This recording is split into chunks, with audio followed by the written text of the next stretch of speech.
I love that I get to play different parts of it now.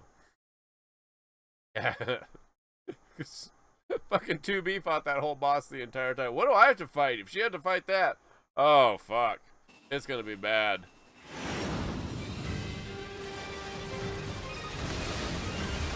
2B, I'm going to see if we can use those missiles back on the shore. But I need you to destroy the EMP unit on that thing's back. Otherwise, they're just going to go off course.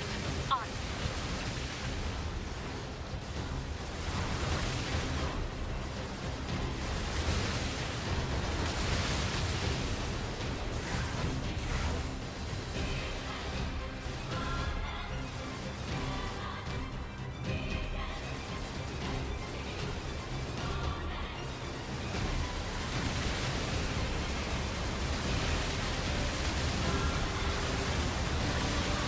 Holy shit!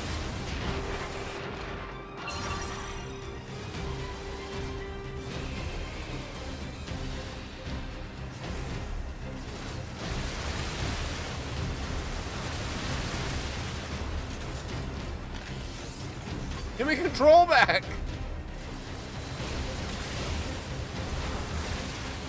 For a couple seconds when they change camera modes and shit, they take control away. If you're not in the right spot, you can die. That shit hits you.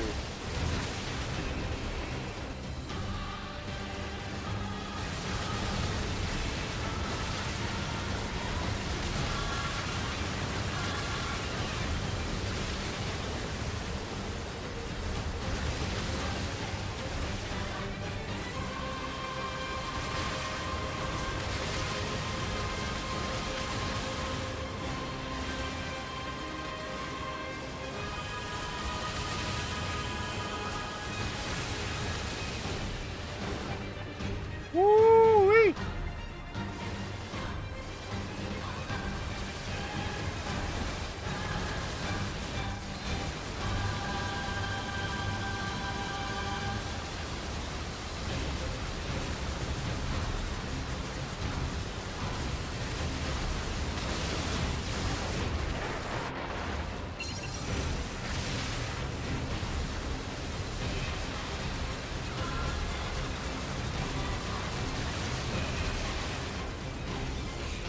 Alright, what do we got? What do we got? Where are we going, Nines? Tell me we're going to do something cool. Took you forever to get that shit done when I needed it. Activate missile controls. Prepare to launch. Missile controls engaged. Launchability confirmed. Fire! Guys, is that how quick they expected me to do it on the other end of the fucking spectrum, fighting that fucking monster? I didn't think this would be so hard to control. Alert. Obstacle ahead. A collision at this speed is not recommended. Well aware, thank you.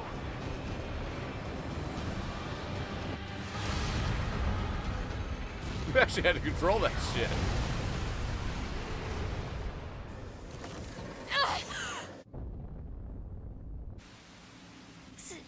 Signal lost.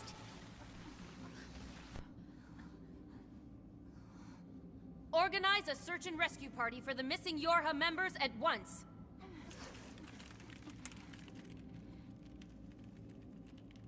To be 9S. Don't die on me.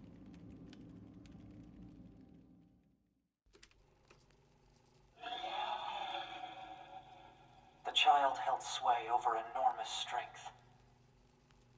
But sadly, he was also a little bit broken. For this, if this was in the first one. He spent his long days hurting those around him.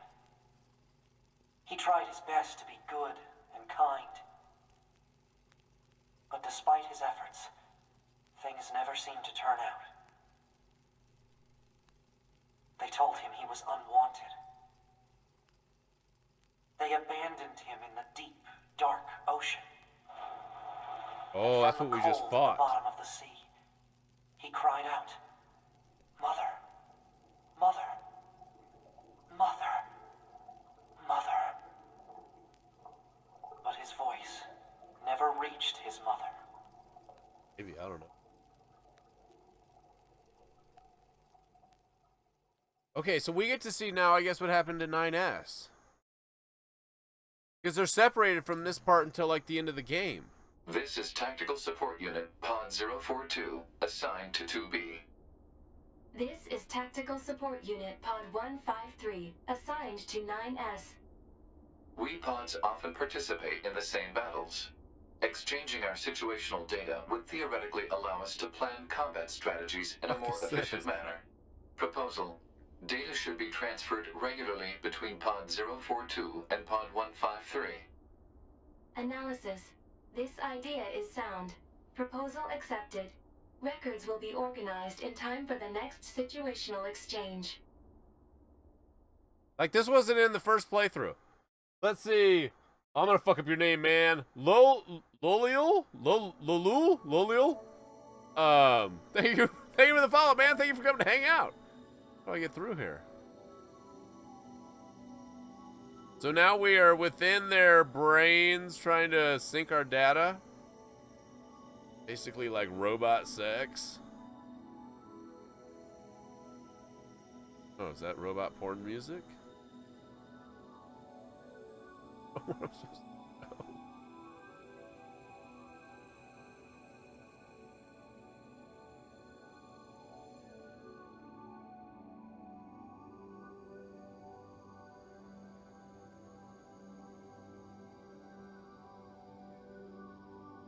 Wrong way there.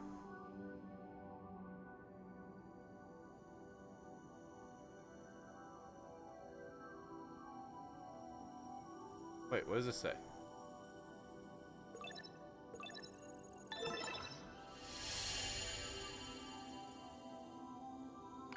Oh, is that all I had to do?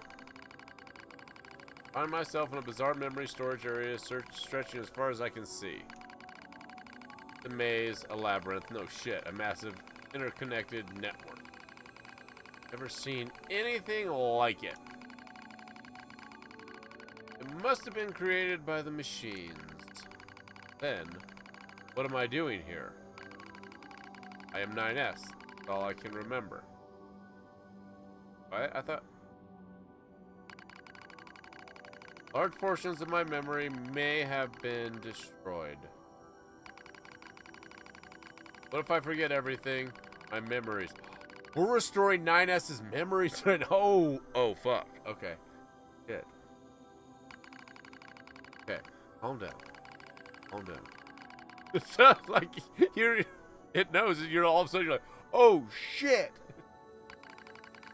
Just follow the emergency manual. Execute the recovery program. Oh? Recovery program begins to fill in the blanks. My memory. Drift back like mist. Oh, I don't want to see what happens. I don't know what happens, but we see the end. Bunker 2B's plan. Colossal machine life form, the last resort missile. Preservation mode was activated at the moment of the blast. Halted most of the safeties that network had in place.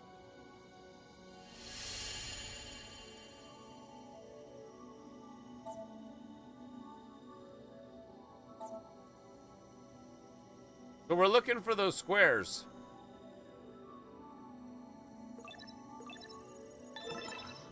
That's what we're looking for, Vizov.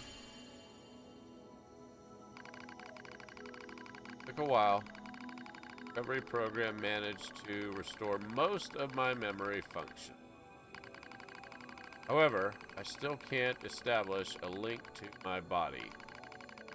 Oh, I guess there's nothing else to do but examine the surrounding memory space.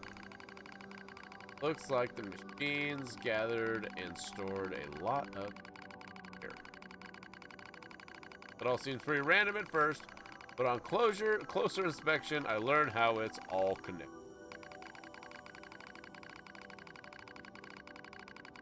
So we might not see what happens with the body. There's a variety of entries, such as data on human history and philosophy. But what's really strange are the records of machines stored next to those. In the politics category are records of the machine's own governmental endeavors. fuck did I press? Sorry, I pressed the button.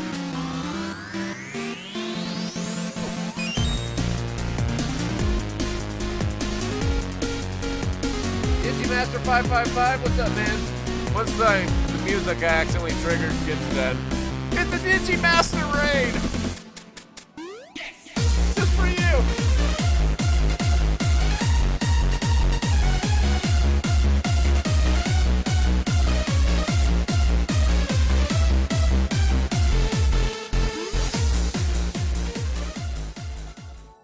Okay. Digimaster, what have you seen so far on this stream? And then I'll I don't know how much I can walk you through, but I'll get you caught up a little bit. Not a beer. In the politics categories are records of the machine's old governmental endeavors. They've tried all sorts of things. Absolute monarchies, republics.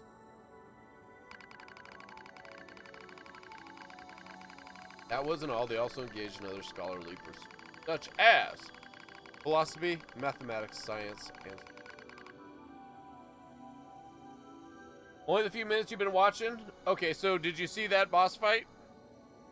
First off, understand that we're on our second playthrough, which means we play it as the sidekick of the first playthrough, and so we see different stuff.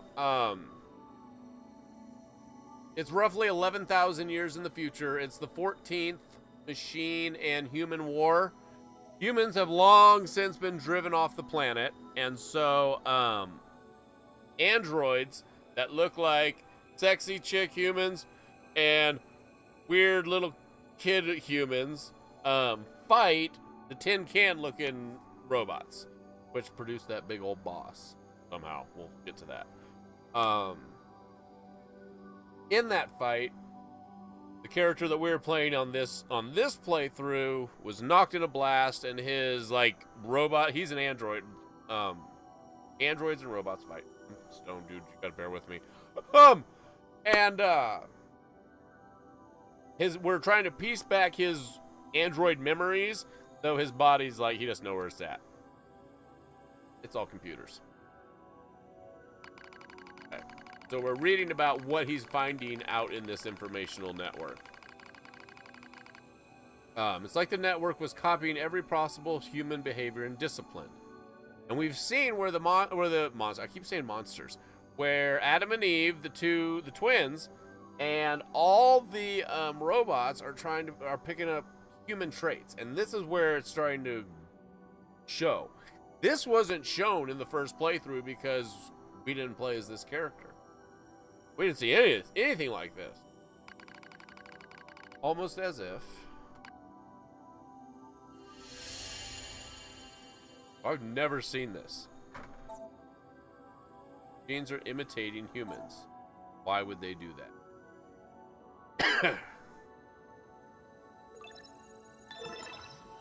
So each one of these that we go to in the maze is his memory. The maze symbolizes the computer network that we have to hack through.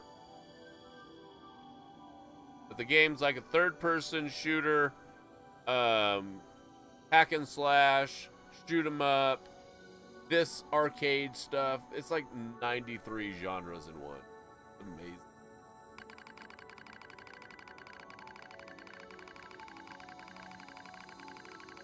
I dive deeper into the records. I can find no indication of the machine creating new cultures or values.